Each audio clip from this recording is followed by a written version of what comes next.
अरे यार नया ही है वो।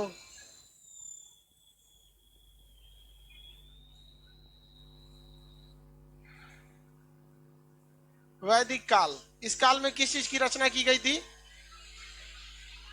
बैंक की, वेदों की। किसकी रचना किया गया?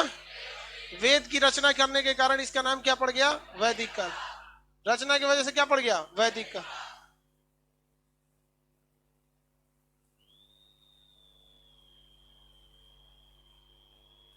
क्लास छोड़ के आपसे बात कर लें? क्लास छोड़ के हम आपसे बात कर लें? क्या बात है बोलिए तो। बोलिए ना 2 मिनट में, क्या बात है?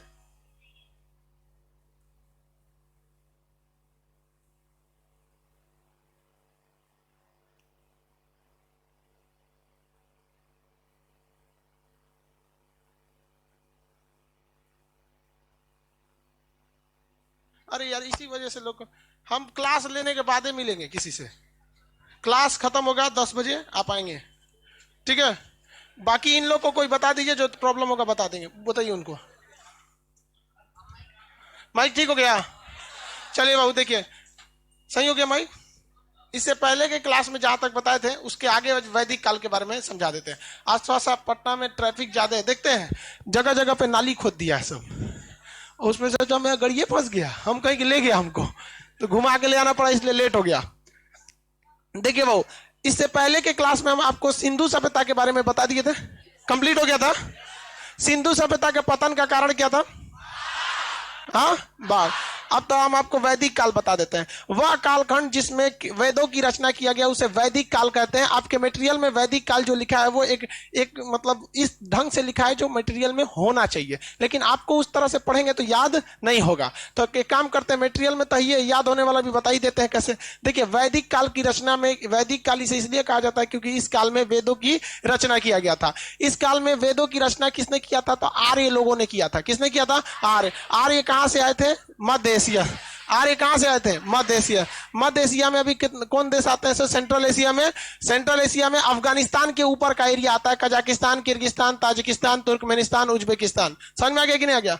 तो ये हो गया आपका कौन सा काल? वैदिक काल। वैदिक काल के रचनाकार किसे कहा जाता है? आर्यों को। आर्य कहां से आए थे? तो मध्य एशिया से। वो भारत में आए तो उन्होंने यहाँ के लोग, क्या भारत में, क्या आर्य भारत के मूल निवासी थे? नहीं। लेकिन वो यहाँ के मूल निवासियों को बड़ा मतलब निम्न कहा करते थे, क्योंकि जो भारत में ओरिजिनली रहा करते थे लोग, उन्हें संस्कृत बोलने नहीं आता था। चूंकि संस्कृत देवताओं की भाषा है और यह भाषा आर्य लोग अच्छी तरह से जानते थे, इसलिए आर्य अपने आप को श्रेष्ठ या उच्च जाति का कहा करते थे। और जो भारत के लोग जिन्हें संस्कृत नहीं आता था, उन्हें वो निम्न जाति का या अनार्य कहते थे। क्या कहते थे? अनार्य। तो भारत के मूल निवासी क्या आर्य थे या अनार्य थे? अनार्य। जो आर्य थे वो संस्कृत भाषा लेकर भारत में आए थे। उन्होंने डिसाइड किया कि हम पूरे भारतवासियों को क्या सिखाएंगे? क्या सिखाएंगे? संस्कृत। संस्कृत सिखाएंगे। क्या सिखाएंगे? संस्कृत। तो इसलिए उन्होंने इसकी जिम्मेदारी ली कि हम भारत में आके क्या सिखाएंगे? संस्कृत सिखाने की जिम्मेदारी लेंगे। तो संस्कृत सिखाने का काम जो लिया था उन्होंने दो भाग में हुआ, एक उत्तर भारत में, एक दक्षिण भारत में। तो देखिए, उत्तर भारत वाला मेन था और दक्षिण भारत वाला मेन नहीं था। तो दक्षिण भारत का काम आर्यकरण का काम किया था अगस्त ऋषि ने। किसने किया? अगस्त ऋषि। दक्षिण भारत में अगस्त ऋषि। दक्षिण भारत का आर्यकरण अगस्त ऋषि। आप में से कितने लोग को संस्कृत आती है? अच्छी बात है, बहुत टेढ़ी भाषा है भैया, हमरा ना आता है। अच्छी बात है। तो आप लोग को एक तरह से देखिए तो आप क्या हो गए? आर्य। हम लोग क्या हो गए? अनार्य। तो आर्य जो था उन्हें कौन सा कहा जाता? निम्न या श्रेष्ठ? भाई साहब जो संस्कृत जान गया श्रेष्ठ। हम लोग क्या हो गए? निम्न। उतना अच्छा संस्कृत नहीं आता है, वो तो मैट्रिक में मजबूरी में पढ़े थे लोग, नहीं तो फेल हो जाते लोग। कसम से, अगर फेल होने का डर नहीं रहता ना तो हमसे तो बस का नहीं था। बहुत मुश्किल हो जाता है संस्कृत। तो देखिए, जिन्हें आती है उन्हें क्या कहा गया? आर्य। तो वो सबको बताते थे। ज्यादातर संस्कृत में ही जितने श्लोक, मंत्र इत्यादि हैं वो सारे की सारे किस भाषा में? संस्कृत भाषा। तो दक्षिण भारत का आर्यीकरण किसने किया? अगस्त ऋषि ने। उत्तर भारत का आर्यीकरण का जिम्मेदारी किसने किया? गौतम राहुगढ़। किसने किया? गौतम। गौतम राहुगढ़। तो यहाँ के राजा कौन थे भाई? राजा विदेह। यहाँ के राजा थे राजा विदेह। ये राजा थे विदेह। लेकिन इनके पास जो पंडित जी थे, इनके वीडियो क्वालिटी में क्या दिक्कत है जी? ठीक है तो गुड मॉर्निंग सर। वीडियो रुक रहा है क्यों? कहाँ रुक रहे हैं? यहाँ हम रुके हुए हैं बेवकूफ कहीं का। यहाँ चला के रख दो। रुका है क्या यार? वीडियो तो चल ही रहा है। कोनो बैठल होगा चावरा में खेत में एकदम। हाँ, और ना सुना रहा होता तो कोई खानसरे गड़बड़ है। देखिए, राजा विदय के पंडित जी का नाम था गौतम राहुगढ़। क्या नाम था? राहुगढ़। गौतम राहुगढ़। राजा विदय के पंडित जी का नाम क्या था? गौतम राहुगढ़। तो गौतम राहुगढ़ ने कहा कि भैया हम उत्तर भारत के सारे लोगों को क्या सिखा देंगे? संस्कृत। क्या सिखा देंगे? संस्कृत। आगे बढ़े, संस्कृत सिखा देंगे। तो अब भैया संस्कृत कैसे सिखाएंगे? ये ब्लैक हो जा रहा है। एक सेकंड रुक जा भैया, क्या है पगलाया है सब? नहीं ब्लैक हो रहा है भाई। आप यहां देखिए ना, हमारे पास भी मोबाइल है, एप्लीकेशन वाले लोग, इसमें भी तो चल ही रहा है।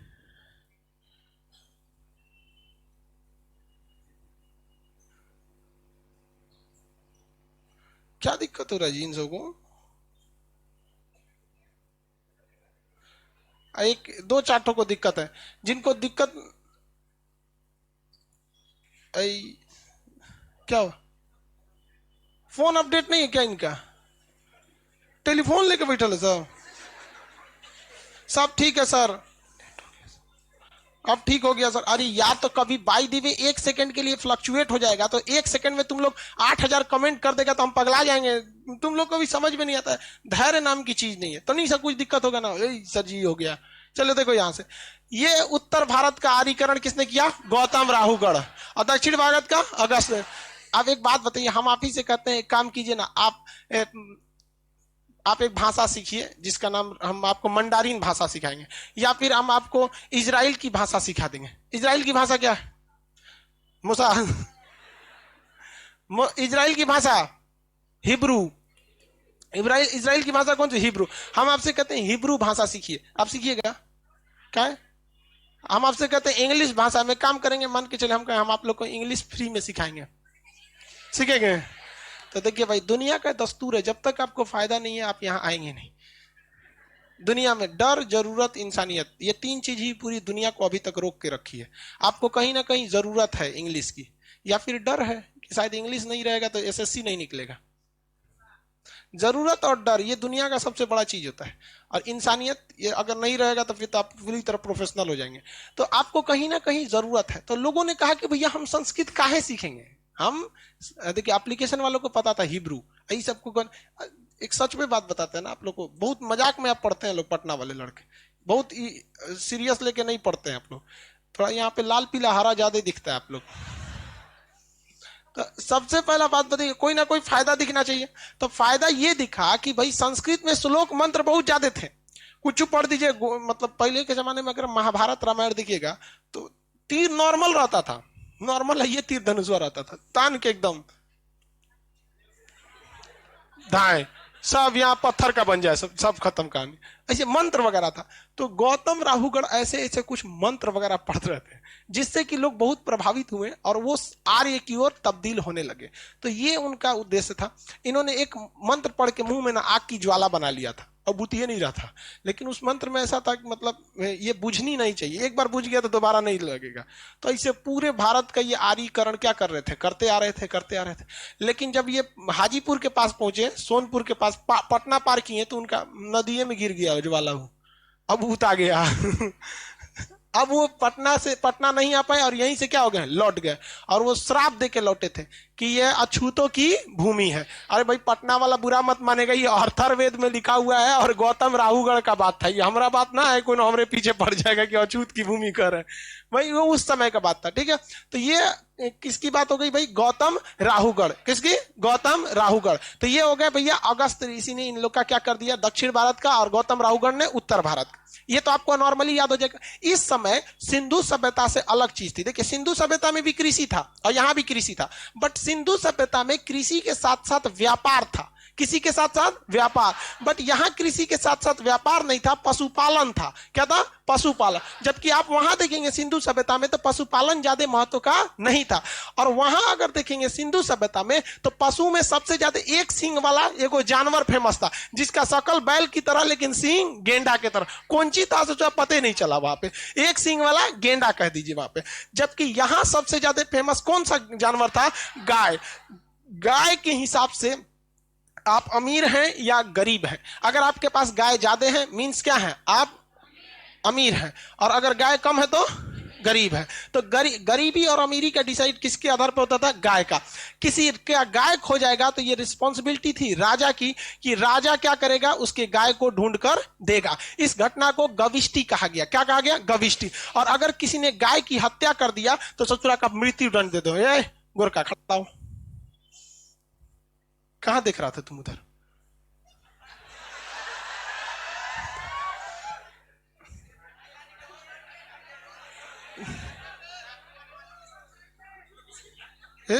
तू उधरिया का देख रही है? तू कल से उधर ना बैठेगा तुम।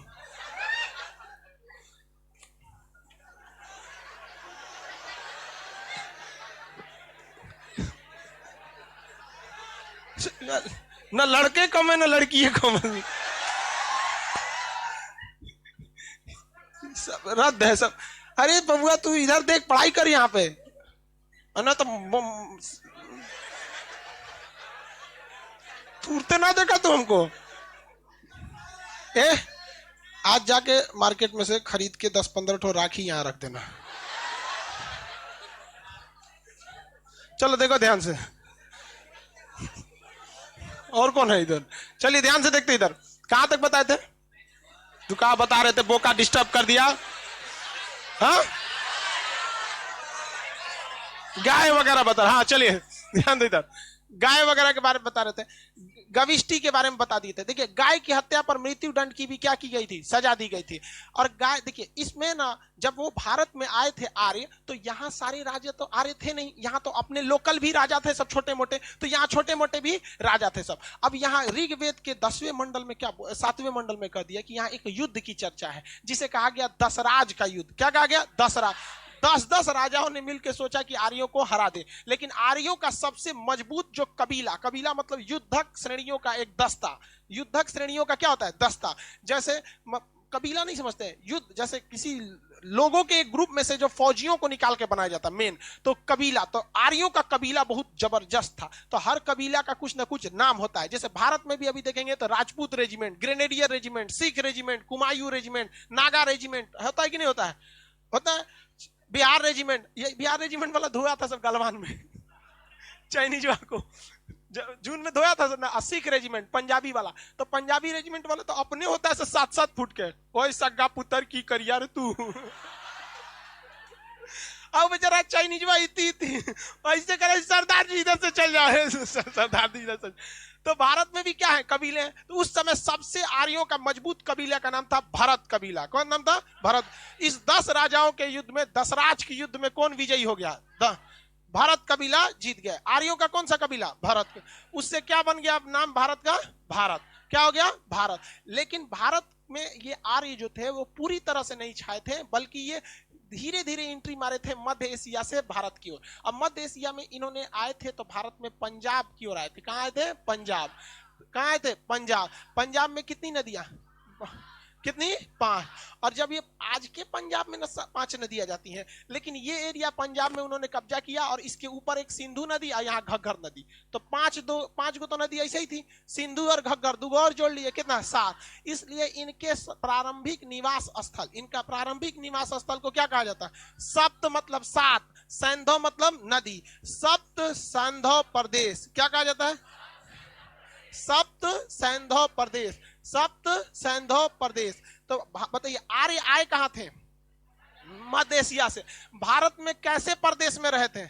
सप्त सैंधव प्रदेश। ऐसा प्रदेश भारत के दक्षिण में है कि उत्तर में है कि उत्तर पश्चिम में? उत्तर पश्चिम। वर्तमान में यह पंजाब हरियाणा राज्य में आता है। कहा था, पंजाब हरियाणा राज्य में आता है। किसी को कोई दिक्कत नहीं। ये दशराज युद्ध में इन्होंने क्या कर दिया, पूरी तरह से रौंद के रख दिया था। समझ में आ गया कि नहीं? तो ये वैदिक काल का कौन सा काल था? शुरुआती दौर था। क्या था? शुरुआती। धीरे धीरे वैदिक काल और आगे चला गया। अभी तो ये शुरुआत था, जैसे जैसे ये लोग क्या करें, एंट्री मारे, जैसे जैसे ये एंट्री मारे तो ये शुरुआत था। अब इसके आगे देखते हैं। देखिए, सिंधु सभ्यता कब खत्म हो गई? 1750। कब खत्म हो गई? शुरू कब हुई थी? 2500 ईसा पूर्व।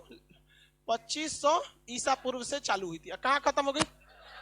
1750 ईसा पूर्व। कहां खत्म हो गई? 1750 ईसा पूर्व। अब यहां से कौन सा चालू हुआ? वैदिक सभ्यता। वैदिक सभ्यता चालू हुई अब 1500 ईसा पूर्व से लेके 600 ईसा पूर्व। कितना? 600 ईसा पूर्व। ये वैदिक काल चालू हुआ। इस वैदिक काल के रचनाकार कौन थे? आर्य। ये बीच का काल क्या हुआ भैया? ये देखिए 250 साल गायब है।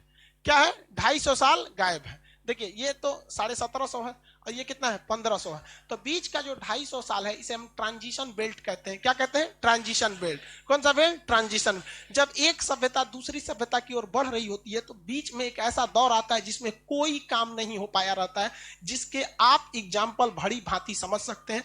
शायद इससे पहले नहीं समझा पाते थे। कोरोना काल में भारत में एक बहुत भयंकर दौर चला था, मई जून का महीना। अप्रैल, मई और जून, इस महीने में इतनी भयानक पुलिस थूरी थी, इतना भयानक जिसका कोई हद नहीं। हम छुट्टी में गए थे होली में, बैच वगैरह में, तब तक पता चला बिहार सरकार ने आदेश दिया कि 23 मार्च तक स्कूल कॉलेज नहीं खुलेंगे। मोदी जी ने आराम से जनता कर्फ्यू किया और 2 दिन बाद भयानक कर्फ्यू कर दिया। अब हमारा सारा पढ़ाने का आइटम पटना में छूट गया था। हम तो कुछ, अरे भाई साहब, हम 1-2 कपड़ा लेके गए थे बस। 2 महीना तक तो हम 2 ही कपड़ा पे थे, दुकानियों नहीं खुलता था। अब खुलता भी था तो शुरुआत में बहुत डर लगता था। कोरोना से शुरुआत में बहुत डर लगता था। हम तो खलासी बन के पटना आए थे ट्रक पे, ये बोर्ड ले जाने के लिए। पढ़ाएंगे कौन चीज है घर पे? घर ये बोर्ड तो यहीं पे था, पटना में ही रह गया था। तो हम एक ट्रक वाले को कहे, तो कहाँ जा रहा है? बोला पटना जा रहा है। एक काम कर, तू अपने खलासी को मेरे यहाँ आराम करने के लिए रोक दो, हम तुम्हारा खलासी बन जाते हैं। तो उसका अपना गंजी उंजी पहन लिए घर में, ऐसे गमछा बांध लिए, पटना पटना पटना।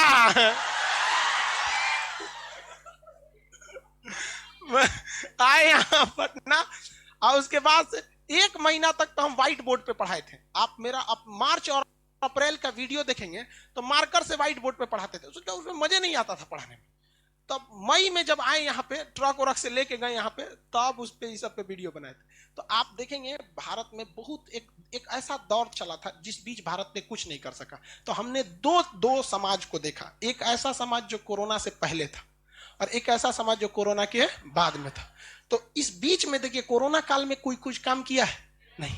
तो जब एक सभ्यता से दूसरी सभ्यता के बीच में कोई बहुत ही भीषण तबाही आती है तो एक बीच का बहुत बड़ा काल खराब हो जाता है। जैसे कोरोना ने 1 साल तो चौपट कर दिया। वो तो वैज्ञानिक आज ना डेवलप है कि वैक्सीन दुनिया भर का खोज दिए, सैनिटाइजर, मास्क, है सब दुनिया। उस समय तो ये सब कुछ नहीं था। वैसे ही जब सिंधु सभ्यता की तबाही हुई थी, बाढ़ आया था, तो एक लंबा काल बर्बाद हुआ था। उस समय टेक्नोलॉजी नहीं थी, इस वजह से ये बहुत लंबा समय लग गया। देख रहे हैं, लगभग 250 साल का क्या लग गया? समय लग गया। वो समाज को धीरे धीरे उठ खड़ा होने में। आज लोगों को कोरोना से डरे नहीं लग रहा है। डर लग रहा है किसी को कोरोना से जल्दी डर नहीं लग रहा है। जबकि वही अगर आप देखेंगे वैसे ही सिंधु सभ्यता में, जबकि सब शुरुआत में अगर देखेंगे मई जून में, तो सबको डर लग रहा था। तो जब कभी भी एक कोई भीषण आपदा आती है तो उससे रिकवर होने में एक अच्छा खासा टाइम लग जाता है। ये डिपेंड करता है उस समय की टेक्नोलॉजी कैसी थी। तो उस समय की टेक्नोलॉजी अच्छी नहीं थी, जिस वजह से इस खाली एरिया को क्या कहते हैं? ट्रांजिशन पीरियड, संक्रमण काल। मतलब इस काल में आपको सिंधु सभ्यता के लोग भी कुछ कुछ देखने को मिल जाएंगे और कुछ कुछ वैदिक सभ्यता के लोग भी देखने को मिल जाएंगे। दोनों देखने को मिल जाएगा। लेकिन बाद में पूरी तरह से वो क्या बन गया? वैदिक काल। तो आपसे कोई पूछेगा कि वैदिक काल कहां से कहां तक था? 1500 से लेकर 600। तो ये कौन सा काल था? वैदिक काल। वैदिक काल। आगे बढ़ जाए, कौन सा काल भैया? वैदिक काल। आगे देखते हैं। वैदिक काल भी 2 तरह से था। जब शुरुआत में कौन आए? सब आर्य आए सब। तो एक था स्टार्टिंग का, कहां का? स्टार्टिंग का। और एक जो था लास्ट का, कहां का? लास्ट का। तो स्टार्टिंग में कौन आए? सब ऋग आर्य आए थे सब। तो आर्य कैसे कैसे आए तो ये समझाई दिए। तो शुरुआत में उन्होंने आके सबसे पहले किसकी रचना किया, कौन सा वेद, ऋग वेद। तो इसे कहा गया ऋग वैदिक काल। कौन सा काल, ऋग वैदिक। तो कौन सा काल, ऋग वैदिक काल। और इधर जब चला गया तो कौन सा हो गया, उत्तर वैदिक काल। उत्तर का मतलब होता है उसके आगे का शब्द। तो लास्ट वाला क्या कहलाया, उत्तर वैदिक काल। उत्तर वैदिक काल। कितने लोग बता सकते हैं अर्थर्वेद किसमें होगा, अर्थर्वेद उस साइड वाला। ये वाला जो शुरुआती काल था ये स्टार्टिंग का था। तो स्टार्टिंग तो आपको पता ही है कि कहां से शुरू होगा, 1500 से कहां तक, 1000 ईसा पूर्व। और ये कहां से 600 ईसा पूर्व। कौन सा, 600 ईसा पूर्व। कोई अंतर नहीं है दोनों में, दोनों सब कुछ एकदम सेम है, कोई अंतर नहीं है, सेम है। बट कोई भी चीज जब स्टार्टिंग में होती है तो उसमें बहुत सारी चीजें जो होती हैं वो मतलब इनिशियल एज में होती है। अब धीरे धीरे वो क्या हो जाता है, डेवलप हो जाता है। तो हम आपसे पूछते हैं ज्यादा डेवलप कौन सा, वैदिक या उत्तर वैदिक। हाँ, वेदों की ज्यादातर रचना किसमें हुई, ऋग वैदिक काल में। किसमें, ऋग। अर्थर्वेद का तो इधर हुआ था ना। तो ये तो समझ में आ गया आप लोग को। आर्यों का जो समाज था वो सिंधु सभ्यता की तरह मातृसत्तात्मक नहीं था। ये समाज कैसा था, पितृसत्तात्मक। कैसा था, पितृसत्तात्मक। कैसा था, पितृसत्ता। अब इसमें आपको 2-3 चीजें याद रखना है जो आपको सिस्टमेटिक ढंग से याद हो जाएगा। पहला आपको समाज देख लेना है, समाज किस हिसाब से बटा था, मीटिंग वगैरह किस तरह से होती थी, कोई डिसीजन लेना होता था तो मीटिंग वूटिंग क्या करना होता था यहाँ पर। उसके अलावा आप देखेंगे यहाँ क्या कौन कौन से मतलब अनुष्ठान वगैरह हुआ करते थे, यज्ञ कौन से होते थे, नदियां क्या थी, कौन कौन से किताबें थी। बस ये सब 4-5 चीज पढ़ लेंगे, याद हो जाएगा। और जिस तरह से मटेरियल में लिखा है उस तरह से जल्दी याद नहीं होगा। तो सबसे पहले हम क्या देख लेते हैं, समाज। तो समाज में 4 तरह के लोग रहते थे। इसे कहते हैं हाईआर्की। क्या कहते हैं, हाईआर्की। हाईआर्की मतलब सोपान। इसमें सबसे ज्यादा संख्या ये नीचे वाले की है। देखिए ज्यादा एरिया ये, उससे कम ये, उससे कम ये, उससे कम ये, सबसे कम एरिया ये। तो इन्होंने कहा कि भैया देखिए सबसे ऊपर तो भगवान रहता है, वो हम मानव की श्रेणी में है ही नहीं है। तो वैदिक काल में सर्वश्रेष्ठ किसे रखा गया था, भगवान को। और कहा गया उसके नीचे कौन रहते हैं, ब्राह्मण। क्या रहते हैं, ब्राह्मण। ब्राह्मण को कहा गया कि ब्रह्मा जी के ये रूप हैं। क्या है, ब्रह्मा जी के रूप हैं। तो अभी भी समाज में ब्राह्मण कम है। और इस संख्या के हिसाब से देखिए अभी तो ब्राह्मण क्या है, कम है। इसमें देखिए ना इतना ही तो एरिया है ब्राह्मण के लिए, है कि नहीं है, हाईआर्की के हिसाब से। तो अभी भी ब्राह्मण कम है। 3% ब्राह्मण है भारत में। कितने परसेंट, 3% ब्राह्मण।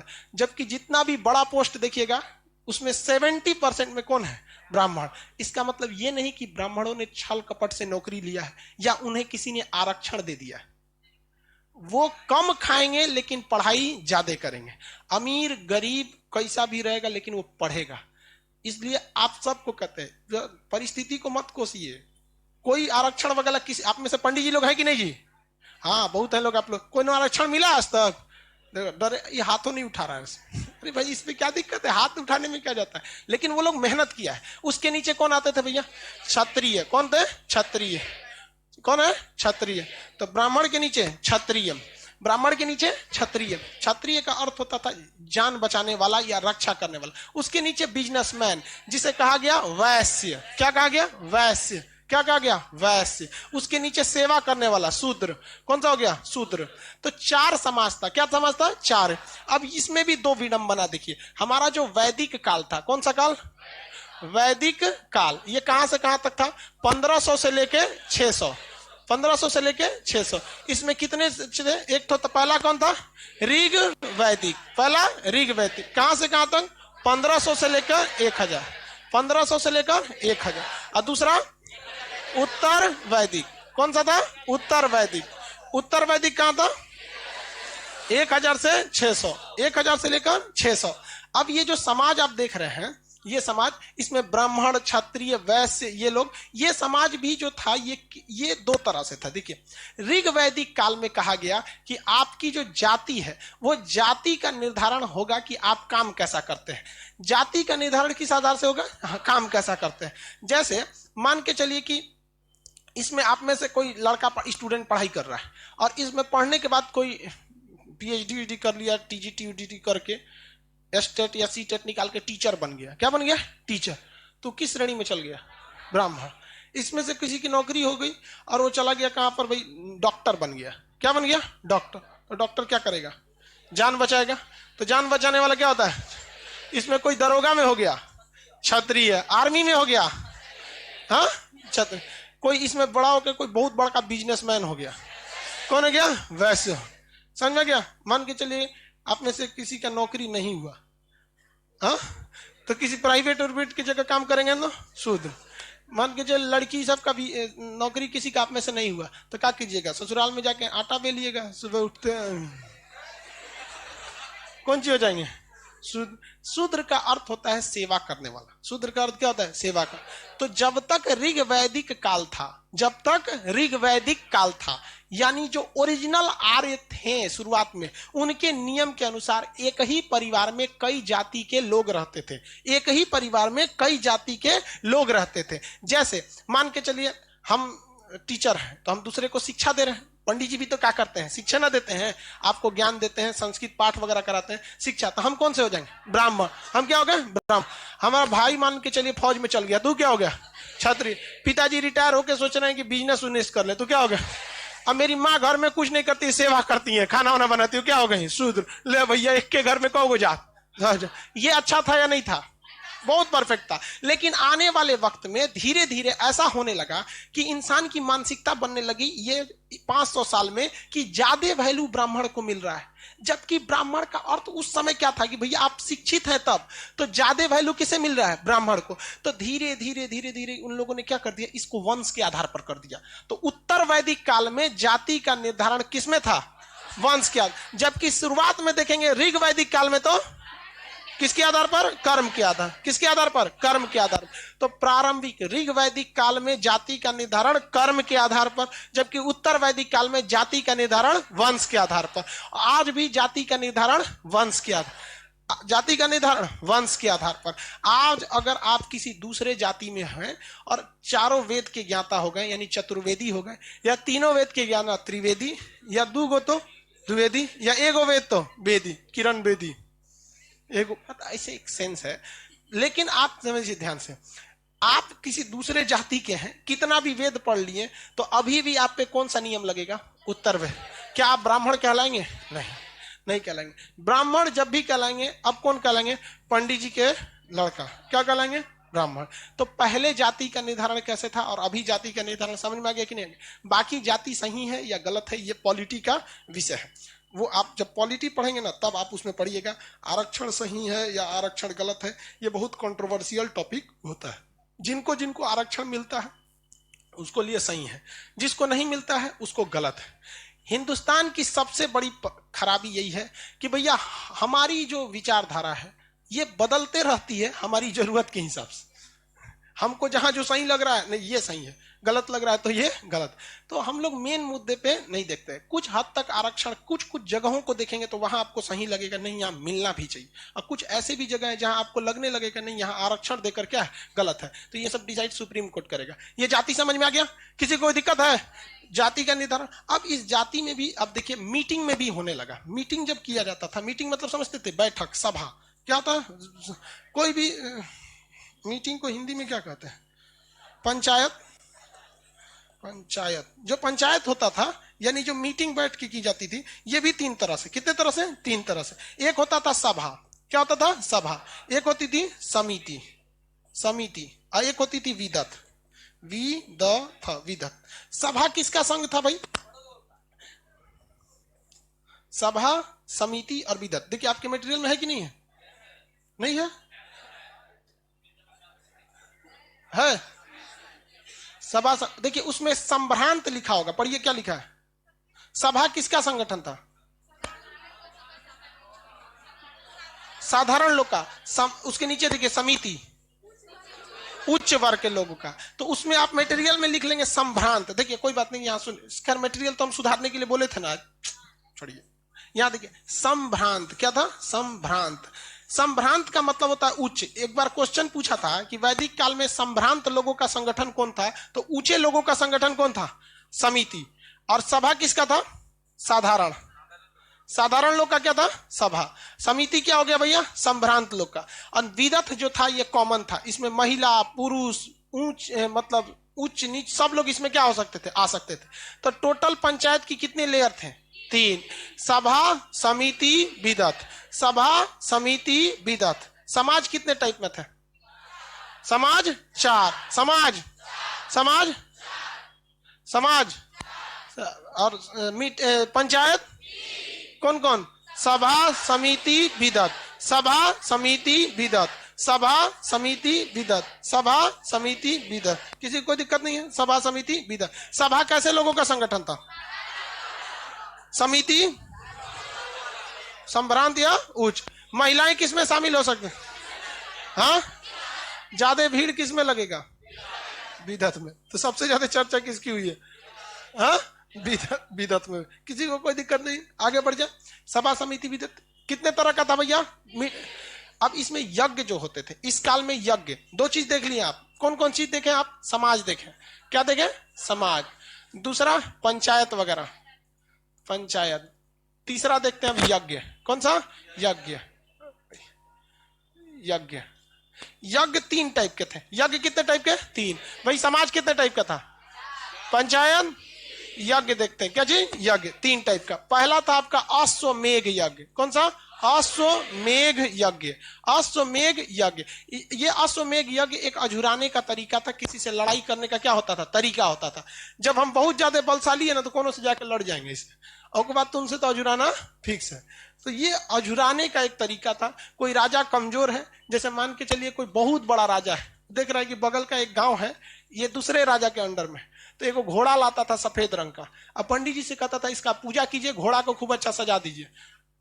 तो घोड़ा ओड़ा को क्या कर दिए? खूब सजा दिए, और उसके पीछे पूरी सेना चलती थी, और उस गांव की ओर हाँक दिया जाता था। अब गौवा की ओर चल जाता था घोड़ा। और उधर जाके अब नियम ये था कि अगर ये घोड़ा गांव को पार कर गया, वो गांव उस राजा का हो जाएगा जिस राजा का यह घोड़ा है। और अगर आप अपने गांव को क्या करना चाहते हैं? बचाना चाहते हैं, तो सेना लेके रेडी रहिए। पीछे क्या आ रही है? युद्ध। सेना लेके रेडी रहिए, युद्ध होगा। अब बताइए, तो जबरदस्ती है ना। आप यज्ञ करा के रेडी बैठे हैं, कोनो सुबेरे सवेरे उठ रहा है, खेत में गई ले लोटा लेके, देख रहे घोड़ा आइलो रे वो क्या युद्ध लड़ेगा? हाँ, क्या युद्ध करेगा बेचारा? ऐसे जबरदस्ती है जुराने का। तो इस एरिया में ना दिमाग लगाना चाहिए, एगो खूब सुंदर घोड़ी रखना चाहिए, एकदम चमचमाती हुई खूब सुंदर घोड़ी और उस घोड़ी को ना दूसरे ओर हाँक देना चाहिए। अब वो घोड़ा भाड़ में जो ससुरा तू में। युद्ध में everything is fair in war and love. समझा गया?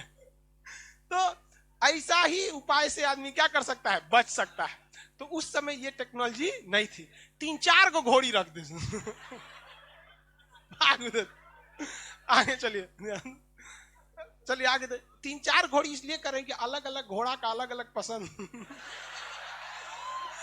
हम अपने साम्राज्य पर रिस्क क्यों ले? कोई ना कोई तो पसंद आएगी। चलिए ध्यान से देखते हैं, आगे समझिए। तो रजो बहुत खचरा होता था सब। जो अश्वमेघ यज्ञ कराता था ना, वो अखिया पे पट्टी बांध देता था। लो चचरा घोड़ी है कि गदही, समझे में नहीं आएगा, चल आगे। तो अश्वमेघ यज्ञ समझ में आ गया। ये उस समय युद्ध का बहुत जबरदस्त तरीका होता था, अश्वमेघ यज्ञ। तो ये अक्सर बड़े राजा करते थे। कौन करते थे? बड़े राजा। इसके बाद होता था वाजपेयी यज्ञ। कौन सा? वाजपेयी यज्ञ। वाजपेयी यज्ञ एक प्रकार का शक्ति प्रदर्शन था। ये आज भी भारत में होता है। वाजपेयी यज्ञ शक्ति प्रदर्शन एक तरह का। देखिए कब होता है शक्ति प्रदर्शन? 26 जनवरी को होता है। देखते हैं हमारी सेना का पूरा हर एक रेजिमेंट जाता है, हर जगह की झांकियां जाती हैं, मिसाइल, तोप, टैंक, जहाज, हेलीकॉप्टर। देखते हैं 26 जनवरी को लाल किला से। वो क्या है? अश्वमेध। वो एक तरह का वाजपेयी यज्ञ है। वाजपेयी यज्ञ वह यज्ञ था जब एक बहुत बड़ा अनुष्ठान करके राजा अपना शक्ति प्रदर्शन करता था। राजा क्या करता था? शक्ति प्रदर्शन करता था। तो शक्ति प्रदर्शन आज भी होता भैया? नहीं होता है आज शक्ति प्रदर्शन? कब होता है? 26 जनवरी। हाँ, 26 जनवरी होगा। पाकिस्तान वगैरह भी करते होंगे सर। उन सब में हथियारे को होगा, आधा घंटा में तो परेड खत्म हो जाता होगा। क्या निकलता होगा उन सब के परेड में? अलकायदा, लश्कर तैयबा, जैसे मोहम्मद के आतंकवाद। अरे यही सब तो परेड में निकालेगा, दूसरा है क्या वहां पर? चलिए, तो ये कौन सा हो गया? वाजपेयी यज्ञ। इसके बाद कौन सा होता? तभी राजश्रेय यज्ञ। श्रेय कहीं लिखा है?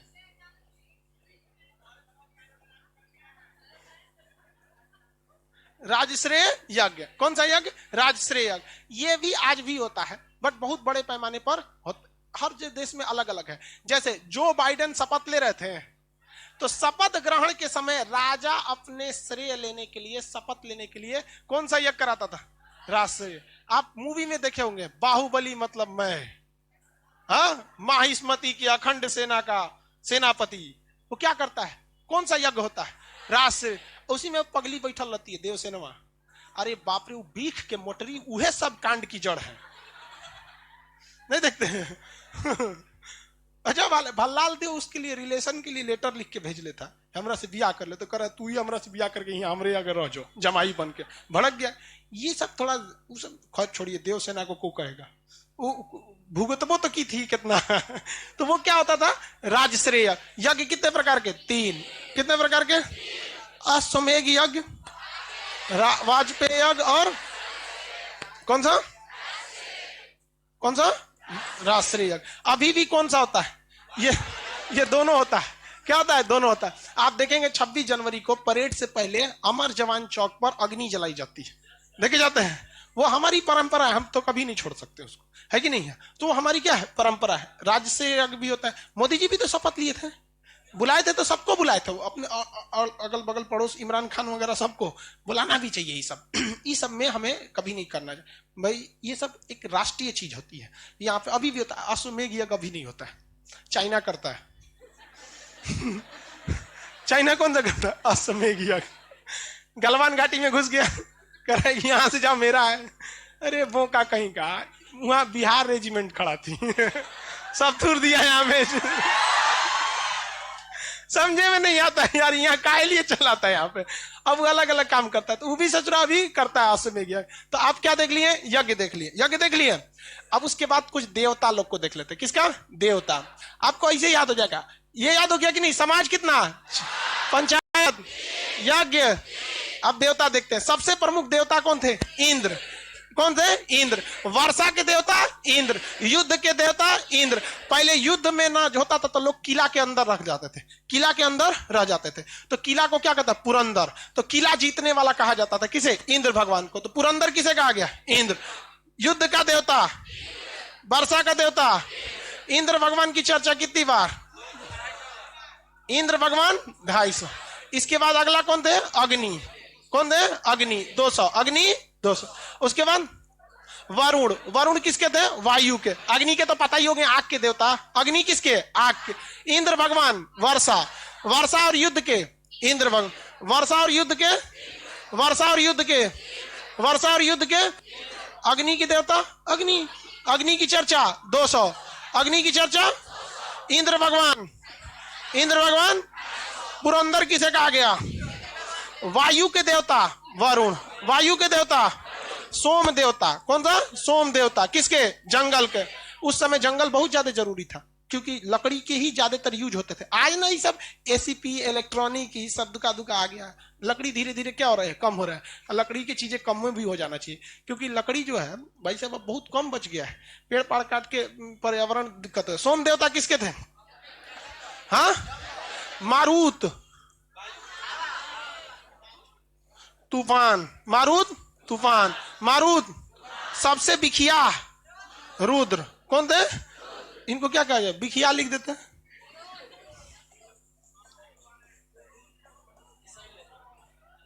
सबसे बिखिया।